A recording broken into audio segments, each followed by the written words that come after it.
17 al 18 de julio de 1935 en Australia Occidental.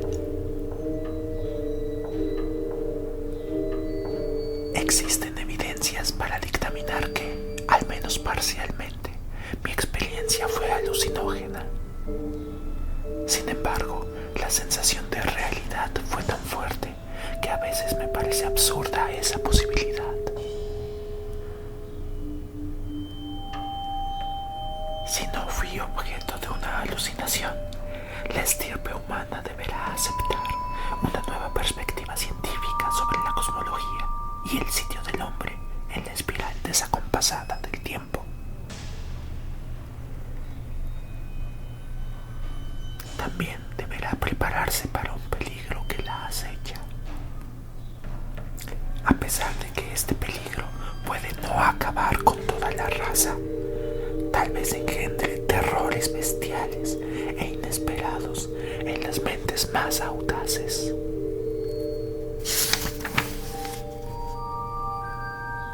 Por esto último, requiero firmemente que nadie reinicie el plan de exhumar las enigmáticas ruinas prehistóricas que quería investigar en mi pesquisa. Ciertamente estaba despierto y lúcido, y puedo garantizar que ningún hombre vivió jamás nada semejante a lo que experimenté aquella noche que, por otra parte, confirmaba todo aquello que yo había querido desechar como mera fantasía. Por fortuna, no existe prueba, ya que, aterrorizado, extravié el objeto que habría constituido una evidencia inexorable si hubiera logrado sacarlo de aquel abismo. Cuando me topé con aquel horror, estaba completamente solo, y hasta el día de hoy no se lo he narrado a nadie. No fui capaz de evitar que el resto continuase cavando en esa dirección, pero el azar y la arena impidieron que lo encontraran. Ahora mi deber es hacer un relato completo de los hechos, no solo para remediar en parte mi equilibrio mental, sino para advertir a todos los lectores responsables.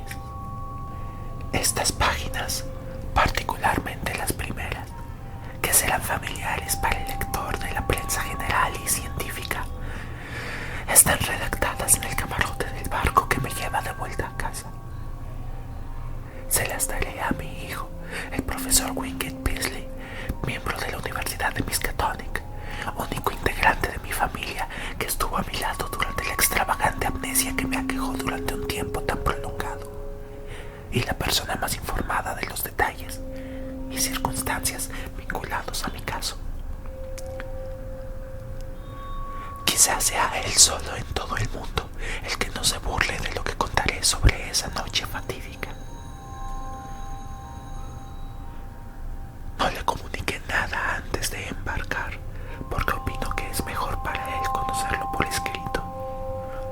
Leyendo este documento una y otra vez con cautela, podrá hacerse una idea mucho más precisa y convincente que la que yo le daría con un par de palabras eufóricas. Dejaré que él haga con este relato lo que considere más conveniente. No me importa que lo haga público, con las aclaraciones pertinentes, en donde sea más propicio. Tomando en cuenta que los potenciales lectores pueden desconocer el estado inicial de mi caso, hice un resumen pormenorizado de los antecedentes. Mi nombre es Nathaniel Wingate Beasley. Sabrán quién soy los que recuerden los artículos periodísticos que publiqué hace 15 años, o los artículos y cartas que aparecieron hace 10 en revistas de psicología. En la prensa aparecieron diversos detalles sobre la rara amnesia que experimenté entre 1908 y 1913, que fue vinculada con las terribles tradiciones de brujería propias de la ciudad blasfema de Arkham, Massachusetts, que es hoy, como entonces, el lugar donde vivo. De todas maneras, quisiera saber si no hubo un elemento de locura hereditaria en los primeros años de mi vida.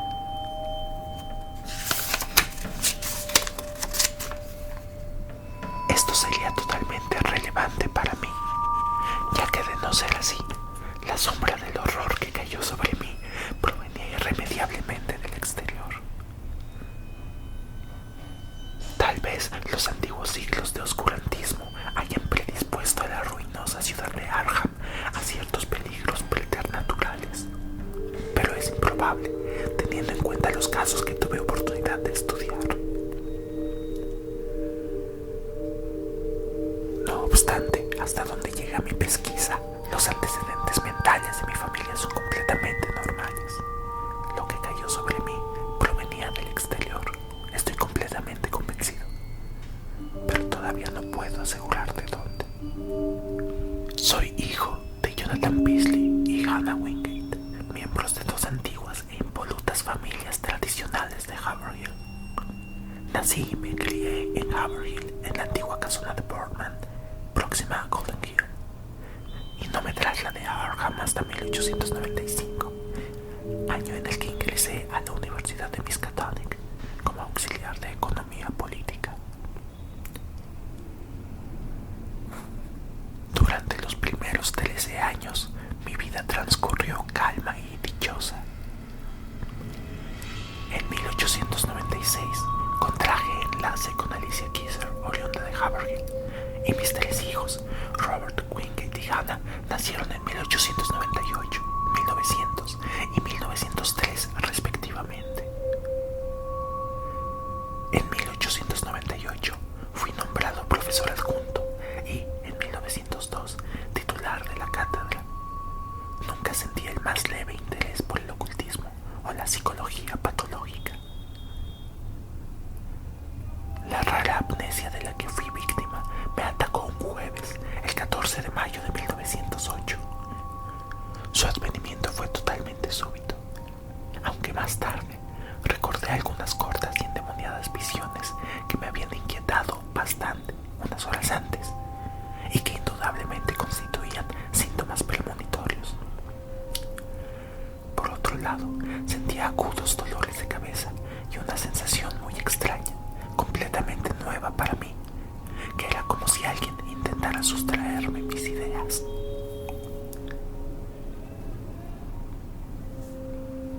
La enfermedad me atacó a las 10:20 de la mañana aproximadamente, mientras dictaba una clase de historia y características actuales de economía política ante varios alumnos de tercer año y unos pocos de segundo.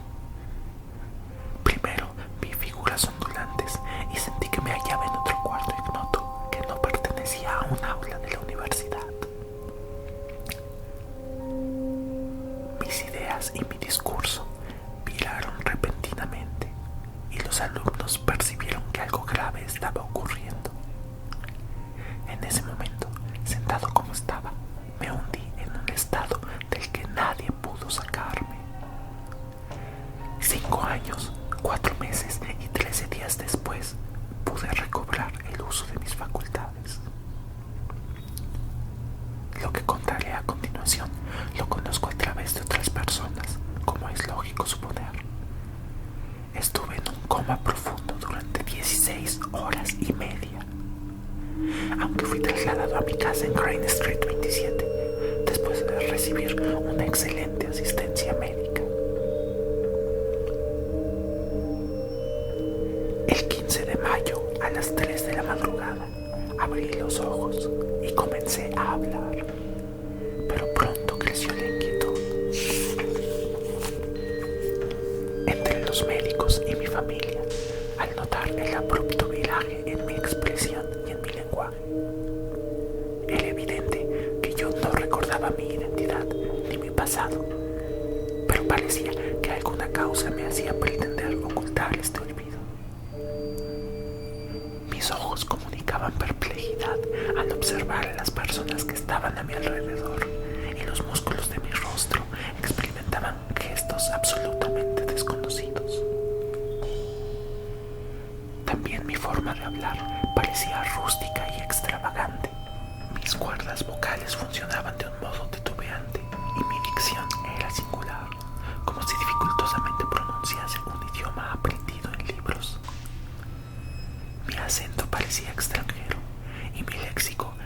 viciado de arcaísmos y expresiones agramaticales.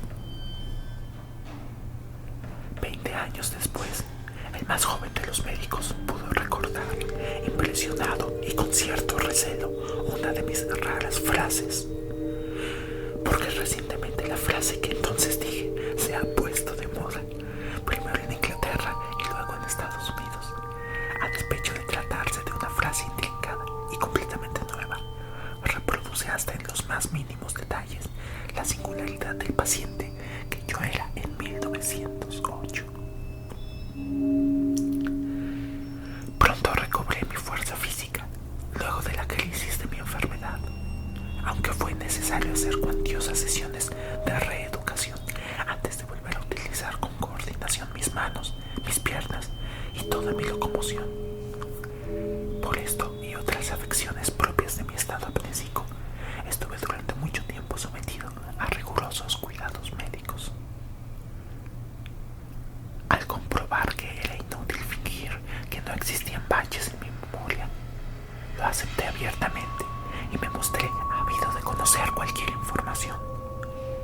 Efectivamente, los médicos supieron que había perdido todo el interés en mi persona cuando comprobé que la amnesia era tomada como algo natural.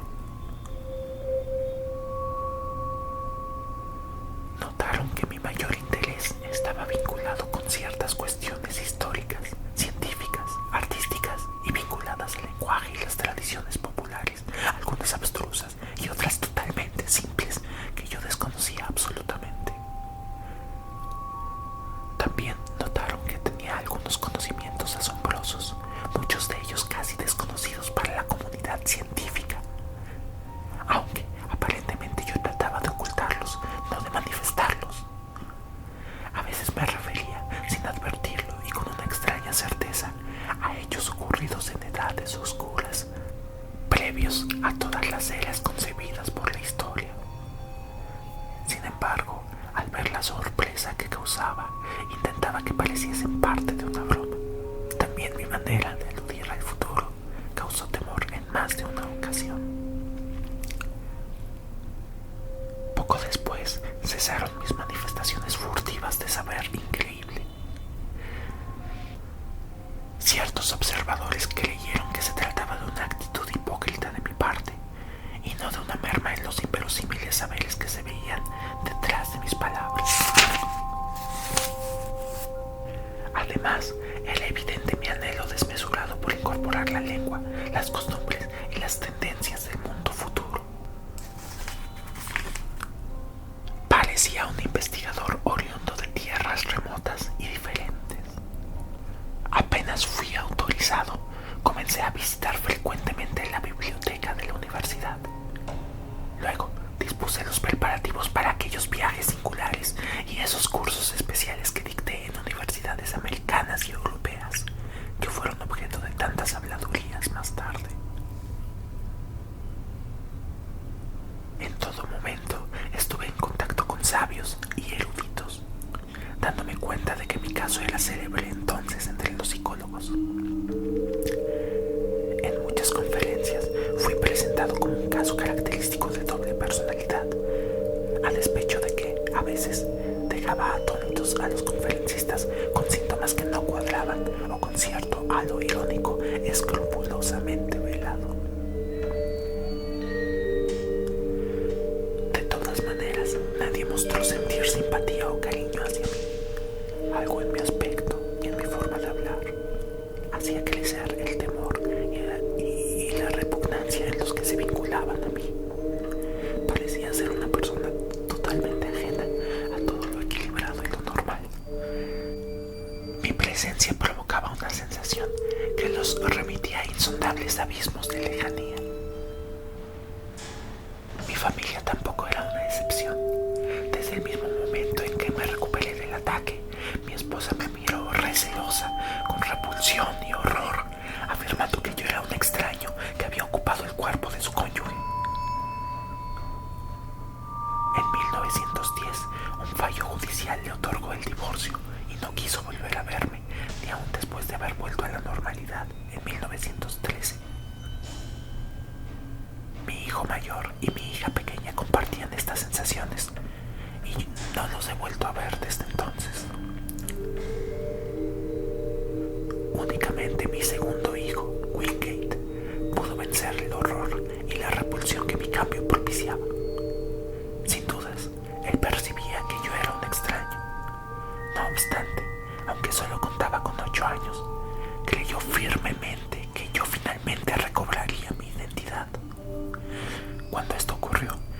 buscarme y los tribunales me cedieron su custodia.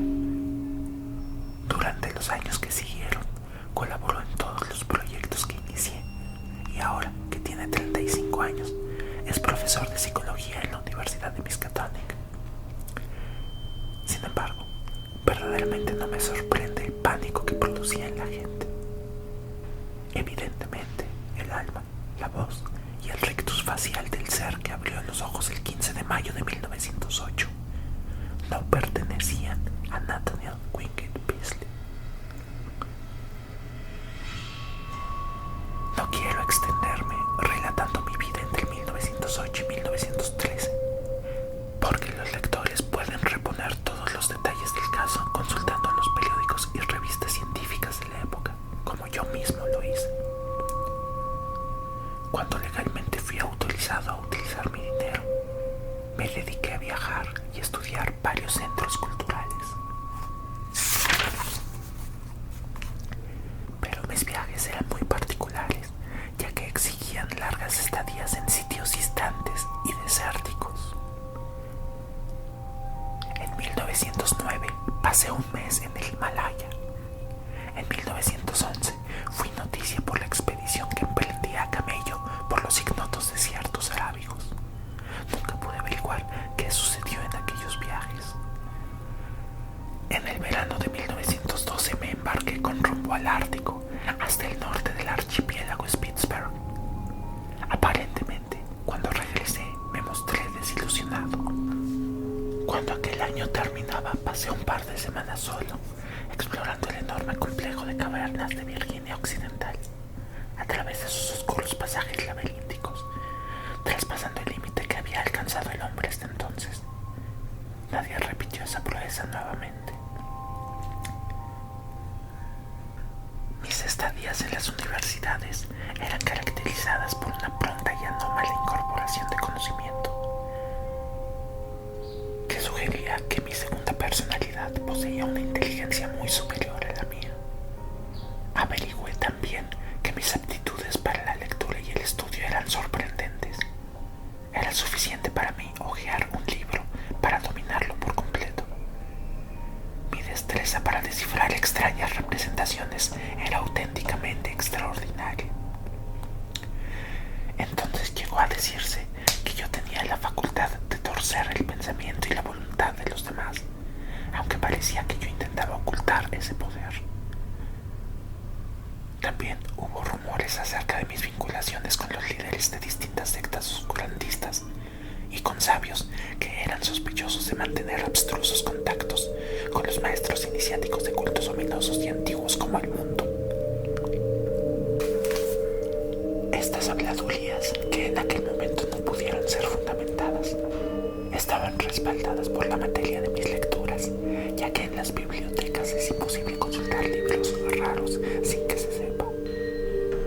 Existen pruebas tangibles, tales como mis notas en los márgenes, de que estudié pormenorizadamente libros como Kulst de Kulst, del Conde de Led, de Permis Mysterius, de Ludwig Blin, el Unsproklen, Kulten de von Junst, los fragmentos existentes del misterioso libro de Yvonne, y obviamente el luctuoso Necronomicon del poeta árabe de mente Abdul al-Jazeret.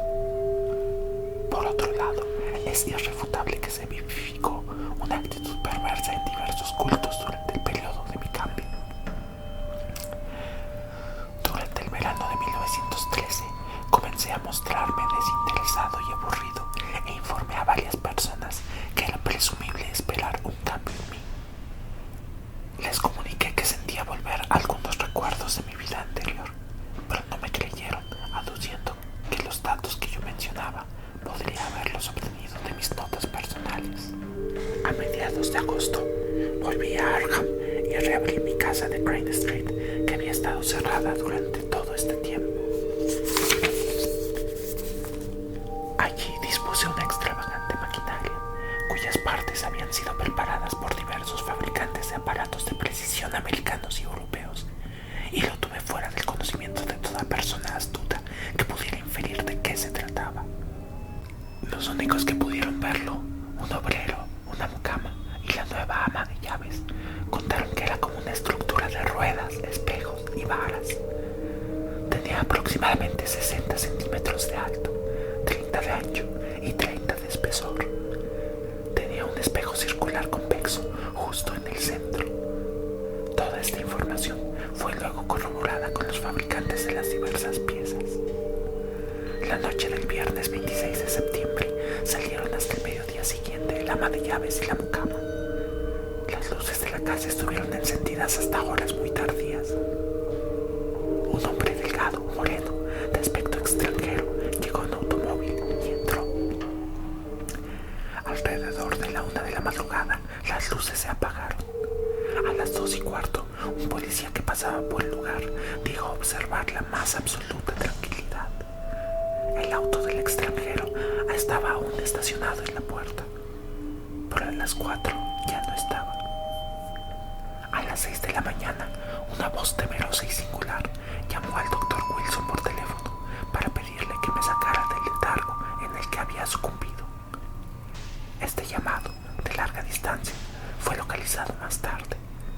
Había sido realizada desde un teléfono público de la estación del norte de Boston, pero no se pudo saber nada acerca del delgado extranjero. Cuando el doctor arribó, me halló inconsciente en la sala, sentado en una silla frente a la mesa. Allí, sobre la pulida superficie, podían verse rasguños que indicaban que había sido colocado un objeto de gran peso. La extravagante maquinaria había desaparecido y nadie jamás supo de ella otra vez. Evidentemente, el sujeto delgado y moreno que había estado allí se la había llevado.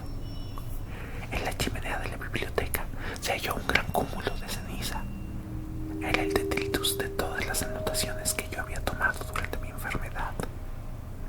Mi respiración estaba agitada, de modo tal que el doctor Wilson me aplicó una inyección hipodérmica para normalizarla. En la mañana del 27 de septiembre, a las 11:15, tuve temblores espasmódicos y mi rostro, hasta entonces tieso como una máscara, comenzó a dar pruebas de cierta expresividad. El doctor Wilson notó inmediatamente que esa expresión ya no pertenecía a mi segunda personalidad. Aparentemente estaba recuperando mi identidad originaria. A eso de las 11:30, balbuceé unas cuantas palabras ininteligibles sin ninguna vinculación con el lenguaje humano. Parecía que me estaba resistiendo a alguna cosa. Más tarde, después del mediodía, cuando ya habían regresado la mucama y el ama de llaves, comencé a decir en inglés: Gibbons, entre los economistas ortodoxos del periodo, tiene el predominio en la corriente que quiere vincularse a lo científico. Su intención de vincular los ciclos económicos de auge y decadencia con el ciclo físico de las manchas solares es, no obstante, la cumbre de